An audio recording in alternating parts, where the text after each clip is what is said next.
Made possible by viewers who subscribe. We test, chart, and compare so your wallet wins. Hit subscribe to keep them coming. Stuck between the Sony 28-70mm zoom lens and the Sony 90mm macro lens? This isn't just about glass. It's about asterisk your vision. What kind of stories do you want to tell? The 28-70mm, model number FE2870, looks so compact, doesn't it? At just 1 pound, it seems like the perfect everyday companion. Imagine capturing those spontaneous street photography moments or family gatherings without lugging around heavy gear. Plus, it's often available renewed, saving you some cash. True, but the 90mm macro, the SEL90M28G, while a bit heavier at 1.37 pounds and a bit pricier, promises incredible detail. We're talking about revealing worlds unseen.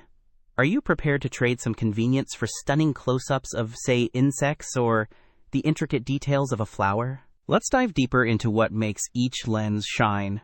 The zoom lens offers a versatile range from 28mm to 70mm with an f3.5 to 5.6 aperture.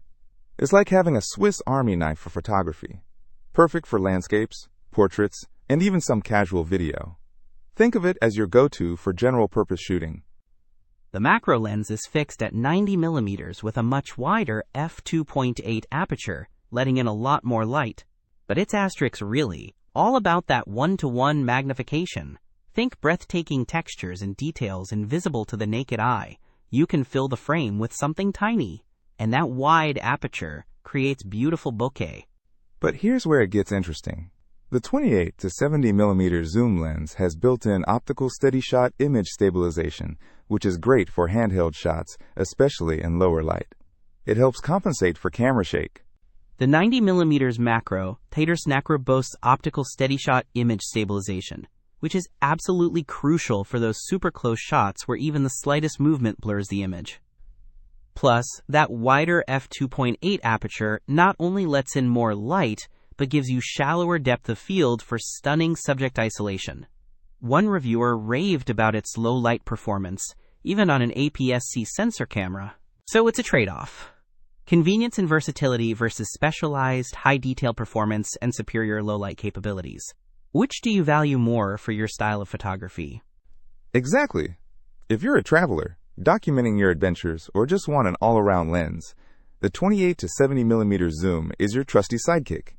It's lightweight and won't break the bank, especially if you buy it renewed. But if you're passionate about revealing the hidden world of textures and tiny subjects, or if you're into portraiture with beautiful background blur, the 90mm macro lens will unlock a new level of artistry. Just be prepared to carry a slightly larger lens. Both are fantastic lenses from Sony. It really comes down to what sparks your creative fire and what kind of photography you enjoy most. Don't miss out on our next in-depth review to help you make smarter purchasing decisions. Hit that subscribe button and the notification bell so you're always in the know.